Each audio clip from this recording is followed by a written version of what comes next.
लोग होते हैं जो जिम करते हैं, तो रमज़ान में कब जिम करें वो लोग? इफ्तार के बाद या सहरी से पहले या कब करें वो लोग? देखिए या रमज़ान कितना heavy scientific point of view से देखेंगे तो जब भी फास्टिंग आप करते हैं तो आप अपनी बॉडी को डिटॉक्सिफाई कर रहे हैं।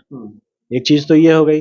उसके बाद आपने अपने गट को यानी कि अपनी आंतों को आपने रेस्ट दिया कम से कम 12 से 14 घंटे। तो उसमें उनका जो हेल्थ है वो काफ़ी इम्प्रूव करता है, क्योंकि आप उस टाइम पे कुछ भी नहीं लेते। दूसरी चीज़ ये है कि बॉडी का जो इंसुलिन रेसिस्टेंस है वो कम होता है। बॉडी का ग्लाइसेमिक इंडेक्स ग्लाइसेमिक कंट्रोल जो होता है वो काफ़ी बेहतर होता है। वज़न में कमी आती है। फ्रूट्स वगैरह में क्या लें? या ख़ास करके सहरी और इफ्तार में क्या लें ताकि जो बैलेंस डाइट जिसको कहेंगे वो मेंटेन रहे?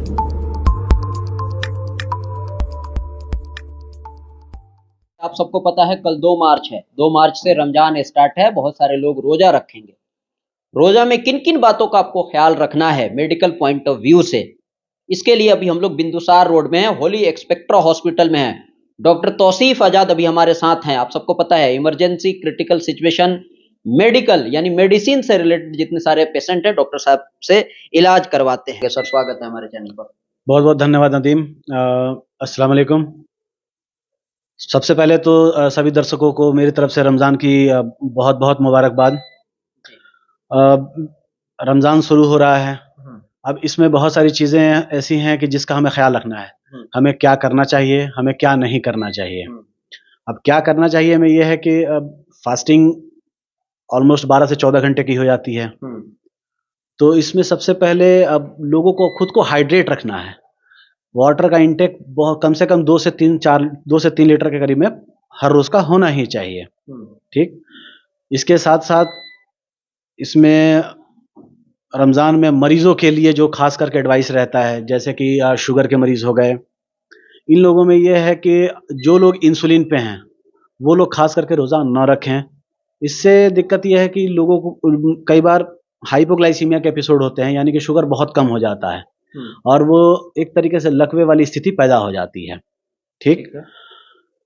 दूसरी है जो लोग दवा खा रहे हैं और यंग एज में हैं, तो वो लोग दवा तो खाएं ही, साथ में डाइट उनका प्रॉपर होना चाहिए। ठीक है। इसके अलावा जो कार्डियक पेशेंट्स हैं, जिनको स्टेंट लगा हुआ है या जिनका बाईपास हो रखा है, हार्ट की पंपिंग कैपेसिटी कम है, वैसे लोगों के लिए वो लोग रोज़ा ना रखें तो ज़्यादा बेहतर होगा।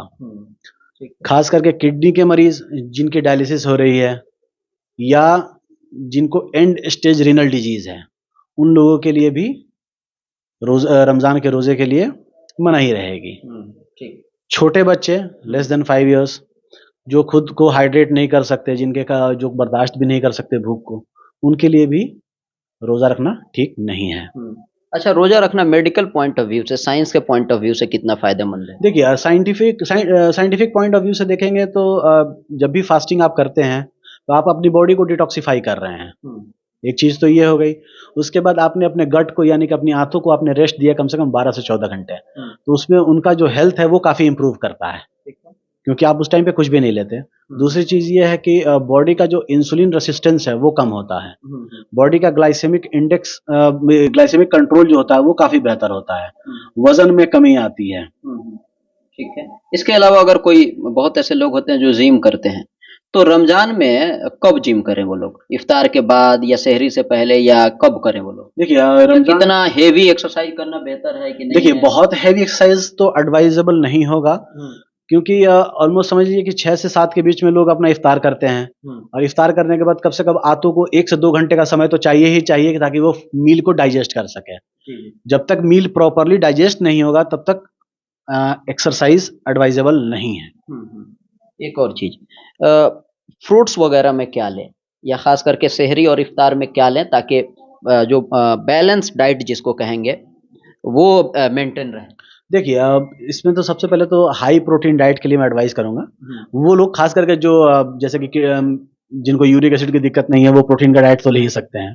प्रोटीन डाइट का मतलब प्रोटीन पाउडर नहीं हुआ, एग हो गया, नॉनवेज हो गया, खास करके बॉइल्ड चिकन वगैरह।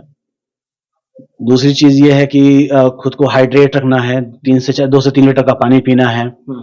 फल में वो फल जिसमें पानी का कंटेंट ज्यादा है, वैसे फल जैसे कि वाटरमेलन हो गया, ग्रेप्स हो गए, संतरा हो गया, मौसमी हो गया, ऐसे फल को कंज्यूम करें। ठीक है।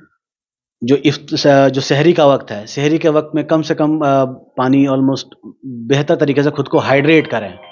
पानी की मात्रा इस वक्त ज़्यादा रखें, क्योंकि जब इफ्तार आप सहरी करते हैं, सहरी के बाद से कम 12 से 14 घंटे की फास्टिंग होती है, तो वाटर इंटेक इतना बेहतर होना चाहिए कि आप पूरे दिन को सस्टेन कर सकें। चलिए वीडियो खत्म करेंगे, ऐसे ही और भी जब जब सवाल आएगा बीच में डॉक्टर साहब से मिलकर उन तमाम चीज़ों को पूछने की कोशिश करेंगे। फिलहाल अभी के लिए इतना ही, बने रहें, देखते रहें लगातार।